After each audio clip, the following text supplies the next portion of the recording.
Hello, everyone, and welcome to the College of Coastal Georgia School of Business and Public Management's Coastal Conversations podcast. I'm Scott Williamson. And I'm Matt Mosley, and we are today's host for this episode. Our guest today is Mr. Art Lucas, a successful businessman, entrepreneur, and generous benefactor to our School of Business and Public Management. His generosity is the reason the Lucas Center exists and where we are having this conversation today. Mr. Lucas, welcome. Well, thank you. Glad to be here. Thank you. So just tell us a little bit about yourself, your education, and your career. Well, I grew up on the Georgia coast. I was one of those lucky people, and grew up in McIntosh County, which is the county that's north of us, and raised by my grandparents, and they were wonderful grandparents, and actually went through 1 through 6th grade, and we were at the end of the school bus line, and we'd get on the school bus at 6:15 in the morning. We'd get to school at 8:15, get back on it at 3:15 in the afternoon, get home at 5:15. So I did that for 6 years. Wow. And it's interesting. There were some people on that school bus that I still remember to this day. No way. Really? And one of the guys on the school bus was named Junior Nelson, big old overweight kind of fella, and he was a buddy of mine. We were spitball buddies, and when I started I was in Atlanta for years, and when I came back down to the Georgia coast, started buying some land, and I had an issue with the tax commissioner in McIntosh County, and her name was Wanda Nelson. And I came in her office, didn't know anything about her, never met her. She came over to me and gave me a big hug, and she says, "My husband talks about you. Y'all were best buddies about 60 years ago." It's a great testimony to networking. And I thought to myself, all that time on the school bus finally paid off. So All those spitballs have finally paid off. Man. But anyway, I grew up on the Georgia coast, and then I went away to school, went to military school, and but then I ended up going to the University of Kansas. I had an aunt out there who was a professor at KU in Lawrence, Kansas. It was a great school and really enjoyed it. Yeah. Majored in international relations, and then I went to graduate school out in Arizona, Thunderbird, which is the international business school, and got a business degree or advanced degree in international business. And then I'd taken ROTC in college. So I had a commitment. So I went into the Army and spent 2 years. And the Army taught me a whole lot about, kind of growing up, being in charge of things. And in my second year, I was in the Army, and they were short on captains and things. And I was a first lieutenant then.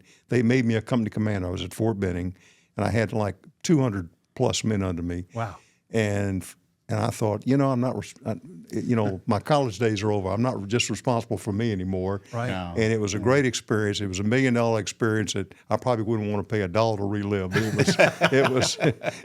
it was great at the time. Right. And but then after the Army, I went to work in New York City for a year with the Carnegie Foundation, and enjoyed that. But then I met my wife to be, who was in Atlanta, and when I was actually at Fort Benning, I met her, and but we ended up getting engaged when I was up in New York. She was still in Atlanta, and I decided, I'm a Southern boy. At some point, I want to come back south. And after about a year, I came back to Atlanta, and then opened up the Lucas Group in 1970. Wow. And that was a international recruiting. Turned out to be an international firm. Wow. I sold that business in 2007 and stayed on 2 more years, 2009. Yeah. And I went from one person to about 500 people when I finally sold the business. Wow. And we had offices around the U.S. in 16 cities, and we had 2 in Europe and 1 in Asia. So, wow. But a lot of traveling, and and it was a great run. But I was I was ready to kind of move on with my life. Right. So after that, I came down to the Georgia. I always wanted to come back to the Georgia coast. Yeah. And came back to the Georgia coast, and it does that to you, doesn't it? It does it to pulls you. back. And I tell everybody, it adds 10 years to your life being down here, getting out of Atlanta. But And I retired for a couple of months, and I thought to myself, I need to, I wasn't busy enough. You go from being extremely busy to you wake up and I don't have a plan today. What am I going to do today? For sure. And you kind of check the weather or see if you go outside or play golf or whatever. But after about 2 months, I decided I will rent an office. I didn't even know what I was going to do. Yeah. And I rented an office on St. Simon's. Oh, wow. And in the process of renting an office, I was talking to all these office landlords and people that had owned these buildings on St. Simon's. Some of them had inherited the buildings from their grandfathers, and they hadn't improved them much in 20 years. And I thought to myself, and I had some cash because I was, had sold the business. Sure. And I thought, maybe I'm going to get into the real estate development business. And so just from that process, and I had no idea what I was going to do. I knew I wasn't going to go back to the recruiting search business anymore. Sure. But I wanted to just find something I could do locally. Yeah. And so I said, well, and so then I got into it, started buying, and this was in 2000, probably late 2009, early 2010. Of course, the economy was down. Yeah. The banks had a lot of inventory that they'd gotten, through foreclosures. Sure. And so I started buying up office buildings on St. Simon's, and I'd buy them, and then I'd fix them up, and I'm thinking, I hope I can lease these things. And the first lease I ever did, I did with a bunch of artists from the St. Simon's Artist Group, and I was so excited about doing my first lease. Indeed. But then after that, it took off. And, sure. So I got in the real estate development business, and we've expanded. We have a facility in Brunswick now. And then the biggest project, the most recent project we've done is in Darien. Yes. And that's part of McIntosh County where I grew up. Yes.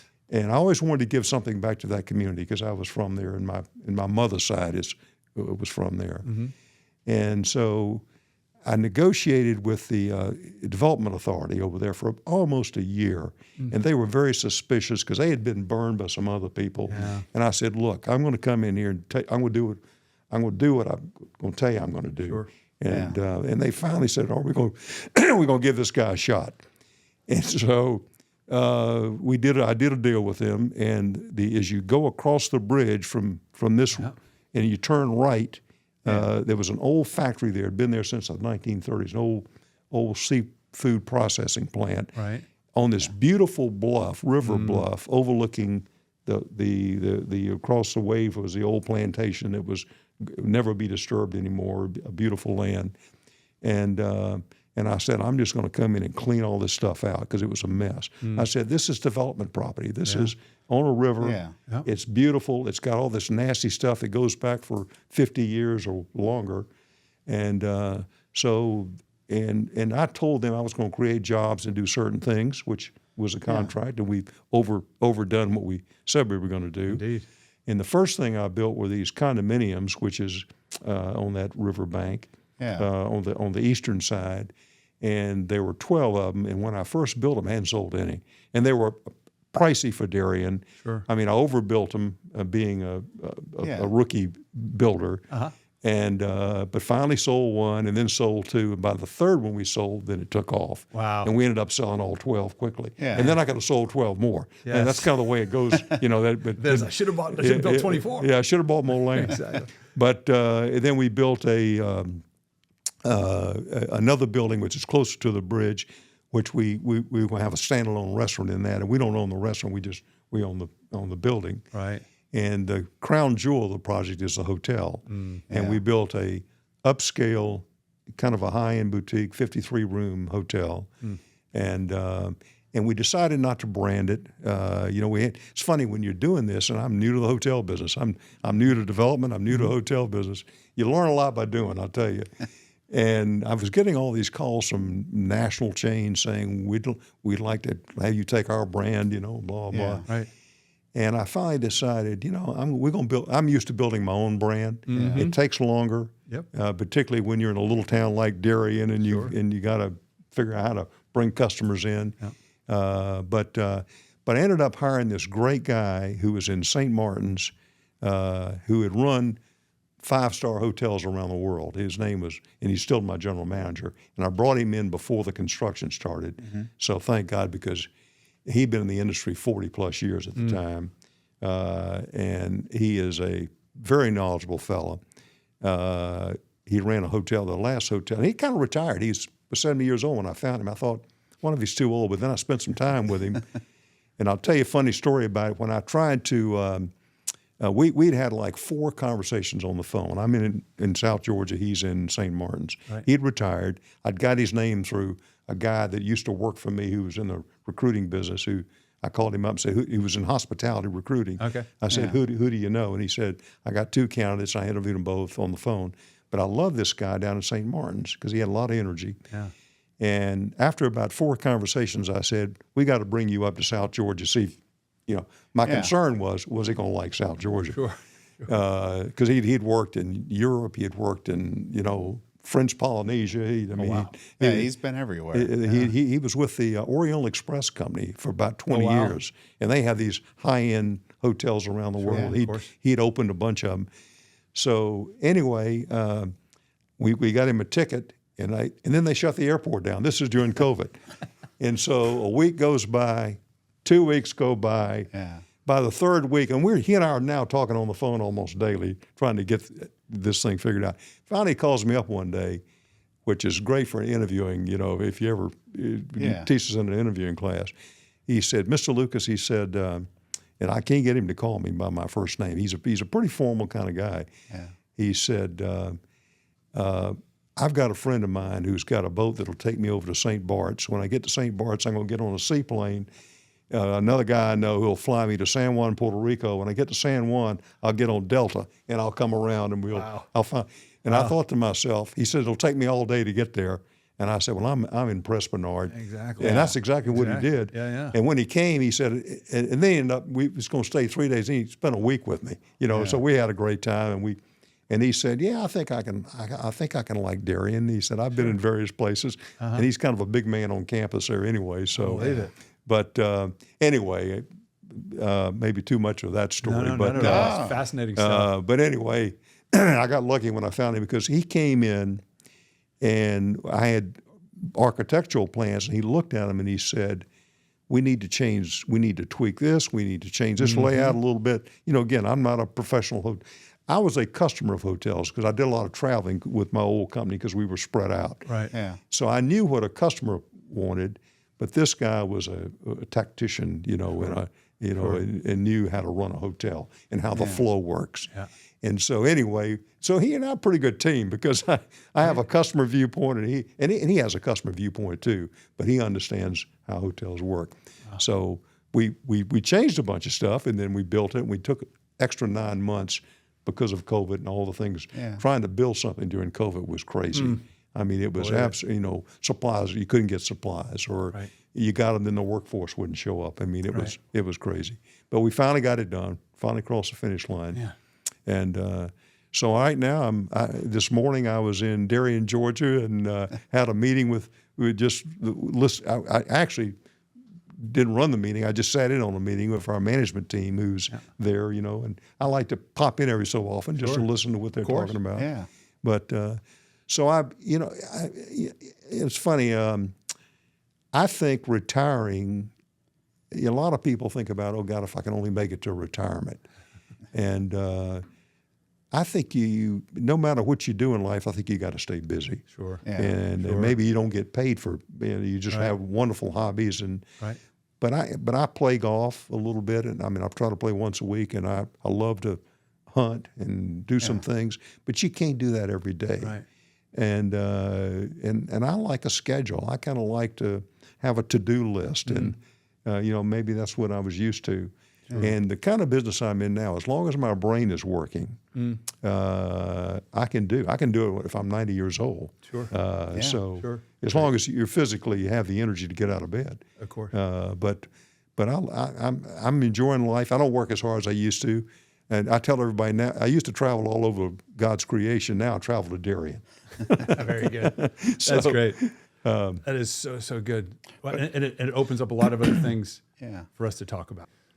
So when you were telling your sort of story there about where all the things you've accomplished and how you arrived at them, in addition to being fascinated by your spitball buddy, who I need to meet one day, I heard you talk about, like, as you were talking about it, I was in, like, a sense of a vision or where you wanted to go. That you were new to the business, that you were more interested in building your own brand than taking on someone else's, and for your new luxury hotel. How important are those sorts of things for entrepreneurs, for people who are starting their own business, to have those ideas in advance?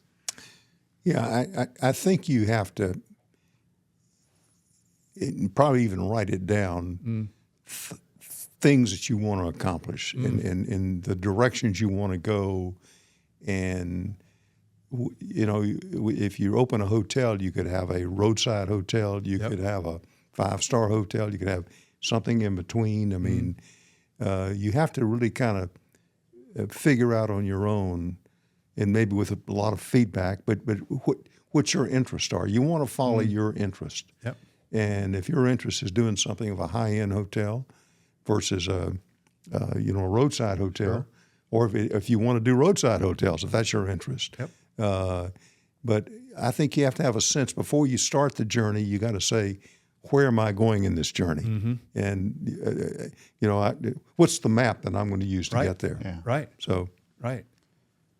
Yeah, and piggybacking off what Scott said, that entrepreneurial spirit that you seem to have had ever since leaving the Army, which threw you into a leadership role, which was probably uncomfortable at first, right? Sure. And then going out and continually putting yourself out there in positions that most people would be uncomfortable in, and starting your own business, and then developing it, spending, what did you say, 40 years on the first one, and then selling it off, leading it for a little bit, retiring, coming out of retirement, coming down here and being a serial entrepreneur. Did that really lead to you, your motivation for wanting to start the Lucas Center where we're currently sitting at? I think I wanted to, I'm a serial entrepreneur, and I come from a family of entrepreneurs. So both my grandfathers were entrepreneurs. So that was kind of ingrained in me, probably subconsciously as a child. And then my family always said, you have to give back. If you're successful in life, you need to give back. You just can't try to hoard it all yourself. You've got obligations to other people. Sure. And so I grew up in a poor county. McIntosh is a relatively poor county in Georgia. And we were we were a unique family there. We weren't poor, but the county was poor, and I saw a lot of people that were poor. So when I got down here and got back into the business arena again, and being in the real estate business, I started thinking, what's my next movement now? I was, doing these office buildings, and we'd redo the buildings, and we'd lease them up, et cetera. And so I was driving around McIntosh and saw this piece of land. I thought, this land's not being used properly. Yeah. But it's been there since the 1930s. Yeah. And so, but this is a beautiful piece of land if you clean all this junk off of it. Right. And you could build a hotel here. You can do other things here. Condominiums. It would overlook the river. And so I just you kind of I wanted to give back to the community, and I wanted to create jobs there because the community needs jobs, and they need more taxes. I'm having a big tax debate with them right now, but that's kind of a side story. But you just want to. I wanted to give back, and I think it's part of my upbringing. Sure. From my family. Sure. If you are successful, what my upbringing was, I always wanted to be an entrepreneur, and I went to work for a pretty good sized organization when I got out of the military. Sure. Yeah. And I did that for a year, and I enjoyed it. It was a good experience. But then I wanted to get back south, and was getting married, and my wife is from the South, so we wanted to live in the South. But then I decided, instead of interviewing jobs to go to work for a big company, when I came back to Atlanta, I said, I'm going to start this firm, this recruiting business. Yeah. So. And so all that experience, all that success turns into the Lucas Center, among so many other accomplishments here at the College of Coastal Georgia School of Business and Public Management. What was the motivation to say, I think my time and my resources can be spent well here? Yeah. Well, I was hoping that was the case. I wanted to, my wife and I talked about this because we have done charity things along the way where you give to various things, but you're doing a little money here and a little money there, but not big splashes, just lots of little things that you're doing both in Atlanta and down on the coast. And but I wanted to do something I thought could be a change agent and really matter. Yep. Yeah. And so I thought, entrepreneurs being one, even if you're good at it, you need support, you need help, you need training, you need a mentor. Yes. And but I'll tell you, and then I got fortunate and I ran into Skip, Dean Skip, and he's just a wonderful guy. And we ran into him we were doing this program for helping these young kids get scholarships here that I supported. Yeah. And so I got to know Skip through that. And I think I came to him one day with this idea about entrepreneurship. And I wanted to do something, but I didn't know exactly what organization to structure it in. I wanted to kind of create something that could help entrepreneurs. That's great. Because being one, I know they need help. My concern, I had two concerns. One was there a market out there for what we wanted to do? Would people willingly come forward? Because they're all scattered throughout a community. Sure. Yeah. People have dreams. Sure. You don't even know who's dreaming. Right. And so number one, could we attract people that we could help? Right. And then number two, is it something that it could be lasting long term? Yeah. Is it really going to matter? Yeah. So and where do you put it? What's the vehicle do you use? Yep. I mean, do you just create something in like a business and you get some office space and say this is an entrepreneur center? Right. Or do you get in with an organization? And knowing Skip and liking him so much, I thought, boy, wouldn't this be great? And then Skip and I talked, and then he came back with kind of a plan. And gave me an outline of things we could look at. Yes. Which made sense to me in that process. And so that's how it all started. Wow. That's amazing.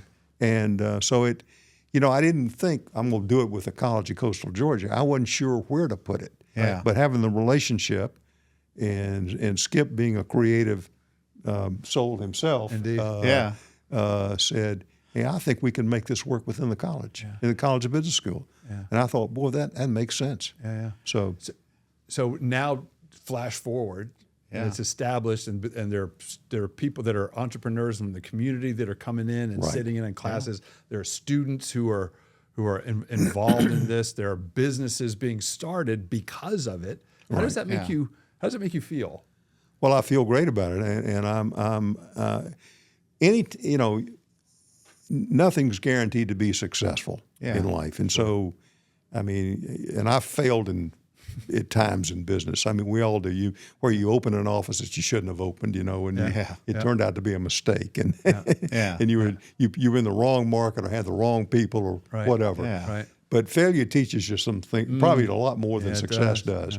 And this entrepreneur thing, I don't know if we got lucky or I'm sure there's a lot of skill involved, but we hired a great person to start it. And she's frankly a rock star. Yes, she is. And Andi has done a great job and has taken it to a level even better than I thought in the time she's been doing it. Indeed. Yeah. And so, that's great. and now it's got me excited to think how much more we can do. Yeah. That's great. I mean, once you have success, it's easier to build on something once you know what the model is. And she's saying we need to do more training, we need to have more classes, we need to do various things. We can expand our geography in what we're doing. So it's an exciting thing to think about. But we've got a kind of a good model now that's working, and now we got to get it to the next level. That's great. Well, and it already has expanded. Yeah. I mean, it went from just a location here at the College of Coastal Georgia And now you have a downtown location as Brunswick, well. Yeah. Right? Yeah. The footprint of the Lucas entrepreneurial spirit has spread pretty well in the Golden Isles. Indeed. And I can see it growing beyond where we are. I mean, and what amazes me is how many people have come to use this service. I mean, that's the thing I didn't know. You know, it's will this service sell, even though we don't charge for it at this moment? Would this be something that people would gravitate to, and they seem to be doing it. They certainly have. Yeah, they certainly have, and the word's now getting out more and more. I've had people call me saying this has changed my life. I actually had this lady call me not too long ago saying, you know, going through the programs here is really, you know, and she's off and running with her business. She said it's changed my life. Gosh. So that's a great thing to hear from somebody. Fantastic. And it's a real motivator. No question. That is so good. That is so good. You just mentioned about coming from a family of entrepreneurs. And it sort of begs that question, is entrepreneurship something that is you either have that skill or you don't?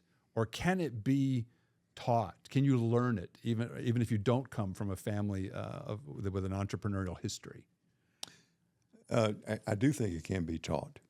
I think I'd like to see this college have a degree in entrepreneurship. I know the college has some classes in entrepreneurship, which is great. But I do think it can be taught. Now, I think that a lot of people don't become entrepreneurs because of the fear factor. I think the fear of the unknown. Sure. And that can be a scary thing, particularly if you've got a young family and you're trying to support them. And if you have to give up something like a nice job that's paying you a good salary every day with a good company, it's hard to break away from that. But I think there are people that don't become entrepreneurs that certainly could have the skill set to do it. Right. But they are in different situations, and I think there's a fear factor. Yeah. And some people maybe more reckless or whatever, just don't, the fear that they drive cars too fast or whatever. They don't worry about the fear factor. Right. It didn't bother me. I mean, I can't say I wasn't scared at times when getting started. Is this going to work? And I hope it will. But it kind of motivated me to do more versus sit around and mope about it. And but I think the fear is the big issue with people. Sure. How important is who you surround yourself with? Oh, it's very important. You need a support system. My wife's father was an entrepreneur, a very successful entrepreneur. And he built the largest ad agency outside of New York and Chicago. Wow. Called Henderson Advertising in Greenville, South Carolina. Yeah. And great guy. He was a mentor when I was a young guy getting in business. I had, and my wife was, she was used to a father who was an entrepreneur. Sure. And so had I been something else, she might have been more uncomfortable. I probably made her uncomfortable enough, but maybe even more so if I had done something else. Sure. So Indeed. she understood. I'll tell you an interesting story. I came home. I had a bad day. I had a bunch of bad days, but one day I came home and I was really, had worked hard and if I had a dog, I probably would have kicked the dog, coming in the house. That's right. And she could tell I was kind of really down. And she said to me, you love what you're doing. And, there's always some pain involved, even with things you love. Sure. So just hang in there. Yep. And I was going to hang in there, but just having her reinforce that made it easier to hang in there. For sure. That's great. That's great. Yeah, and that kind of ties into my question. Is you've talked about all this experience and everything else that you've had in your life, the networking, the various backgrounds and stuff. If you could go back and give yourself advice before you even started off with your first company, what kind of advice would you give yourself or anybody else? About how to would I've done something different if you were talking to 22-year-old Art Lucas, what would you tell him? probably to well, first of all, be a better student in college. You know, You heard that? Yes, that's very important. Take your courses. If I didn't like a course, I didn't want to spend much time Right. with it. Sure. Yeah. Sure. So I like courses I liked. I did pretty well in, but Right. just be a little more serious sometimes in college, and maybe make more. I mean, even reach out more to people that can be your mentors and seek that out. I think it's very important as a young person to, and I had some family mentors and actually developed some mentors outside the family, but it even do more of that. Sure. I mean, you really need to do that in life. Yeah, that network building. Build your network even quicker if you can. Yeah. So those are things I would say is be whatever you're doing, do it well, and then just develop your support system around you. That's great. What about just building off that? What about at mid-career? So when we were going from a big, in the middle of it, you've got now you're married, you have children, you have all these other sorts of things. If you could go back and talk to 45-year-old Art Lucas, what would you tell him? I would tell him to spend more. The thing I wish I'd done more of, because I was at that point, my company had grown.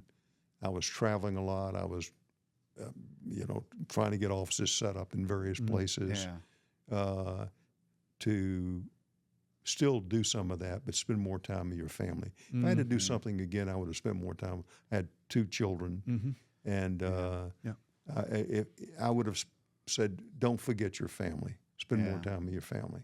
Yeah, because it's important to do that. my grandmother told me one time, she said, and she died when she was like 98 years old, so I've got good genes to live a while. Oh, yeah, definitely. But she said, and I went to see her about 3 days before she died, and she was laying in bed, and she was whispering to me. She said, "Son, when you get to be my age, you outlive all your friends. They're all dead." He said, "Your family is what you got to rely on." Right. And so I would say, don't make your family in second place. Right. Spend more time with your family. Yeah.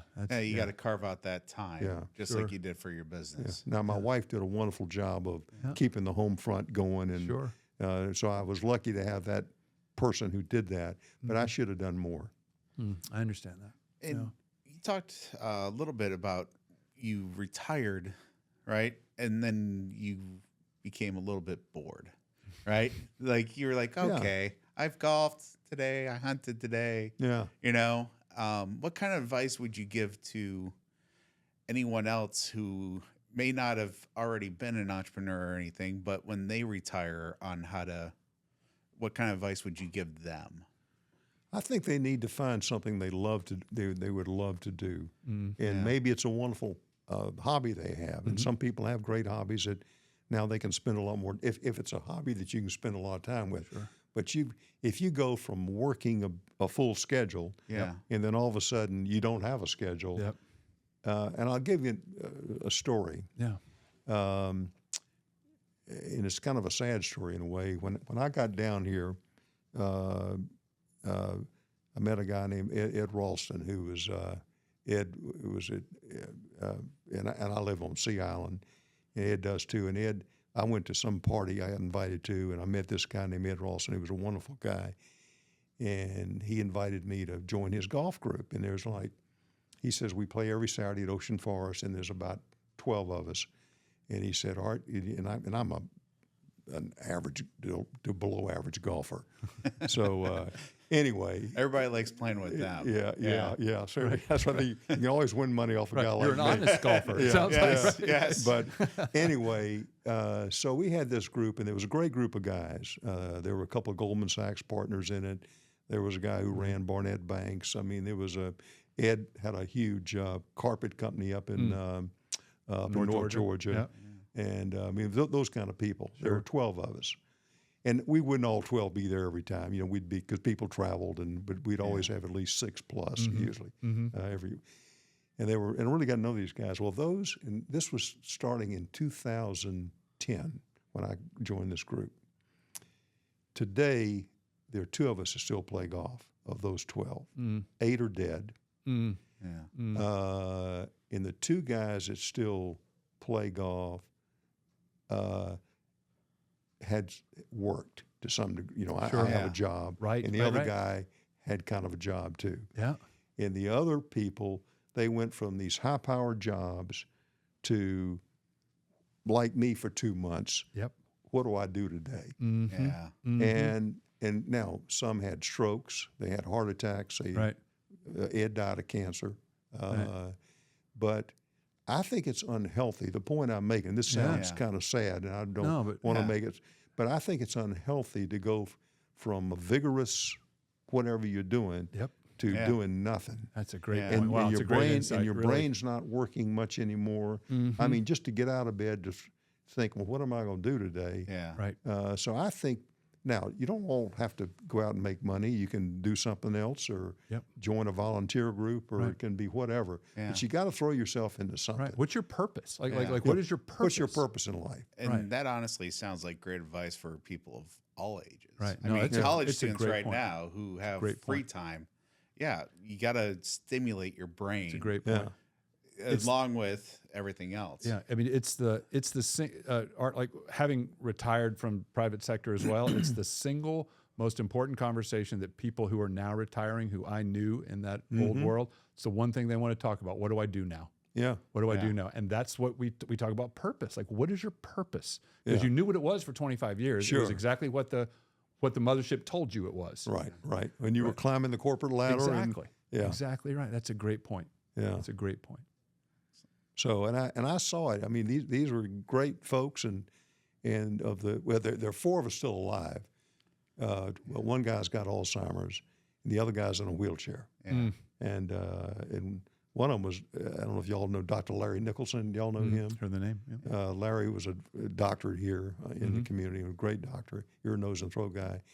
And he's still hanging in there, but he's in a wheelchair now. And Yeah. so it's so I think you have to stay vigorous somehow. Right. Now I don't work as hard as I used to. I mean, but I still work. I mean, I have a schedule, and I was in the office today, and so I mean, I'm still busy. Yeah. Good. Yeah. Good.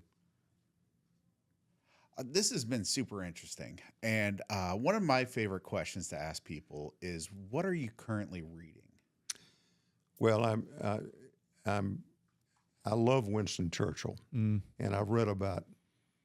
I've got about 20 books stacked on my bedside table that are Churchill related one way or the other. Indeed. But I'm reading one of the recent ones that's just come out called Mr. Churchill at the White House.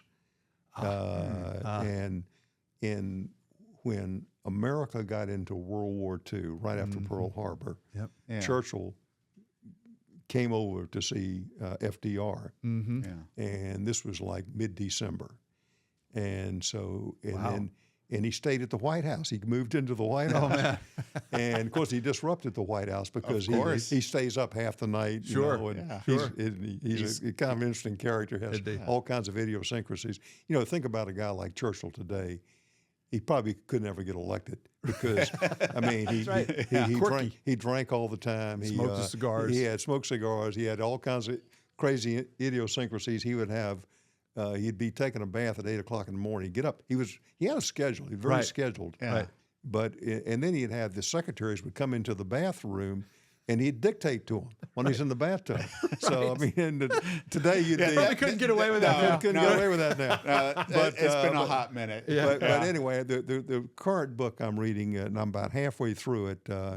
He's at the White House, and they're planning their strategy for the big decision when they first got together was, you know, and of course the U.S. was really ticked off at Japan because they had just bombed us badly indeed. at Pearl Harbor. Yeah. And a lot of people thought we would focus on Japan. And Churchill said, you got to focus on Germany. Germany is a real threat long term. Yeah. And so, and FDR came to that conclusion. So that was one of the big things that happened. And then Churchill, after being there until like January, sometime in January, they finally got him out of the White House, and he went down to Florida at some friend of Roosevelt's or something, put him up in a mansion, you know, so he kind of played in the surf and everything. Right. But then he came back to the White House, was there a few more days because they had some more meetings. Sure. And then at various times during World War II, Roosevelt didn't travel much because of his situation, you know, Sure. being Mobility, paralyzed. But so Churchill came over, but he always insisted he say to the White House. Eleanor Roosevelt didn't particularly like having him as a guest. I can imagine. She thought he disrupted the whole schedule and everything. Sure. But he and poor FDR, after Churchill left, FDR would go to his place in the Hudson Valley, where his home, Hyde Park, and he'd have to sleep for about 3 days after Churchill left, because Churchill would keep him up till 3 a.m. and they'd be drinking scotch and whatever. Yeah. So, oh my gosh, that sounds like a great book. But it's a great book anyway. And another book I've read, and I'm trying to think of it. It's by Eric Larson, who's a famous writer. It's something about the vial. The Splendid and the Vial. The Splendid and the Vial. Great book. Yeah. And I finished that book, and that was about the Blitz. Yep. Right after the Battle of Britain is kind of when that picks up and goes through the Blitz next year into 40 and 41. Yeah. And that's talking about London and Churchill and his family and bringing people up to his country estate, you know. And, Churchill loved to be around people because he loved but he wanted to do all the talking. You know, he'd sit around at the dinner table and for 4 hours would entertain you with his opinions and things. You know, I mean, he was a very bright guy. You know, very creative person. But I love his books because it teaches you leadership. Yep. And I think that one of the top things you have to have is a business person, or in a college setting, or if you're in a leadership role or want to be in a leadership role, you have to learn how to be a good leader. And I think leadership can be learned to some degree. I mean, the Army believes you can teach leadership, and they have leadership training in the military. So I think the reason I love reading about Churchill. I love all the things he was involved in, but you get so many leadership skills out of it. He had a lot of courage. He had a tremendous amount of energy. He was demanding on staff, but he loved his staff, and they sensed that that he cared about them. But he was could be very demanding. Indeed. But so I think, but he was himself, and people realized this is who he is. He wasn't a phony. Sure. And I think leadership is you've got to be. You can't be a makeup person. You can't be somebody that kind of, you try to be somebody you're not really. You got to be who you are. But you can be a better who you are as you learn how to be a good leader. That's great.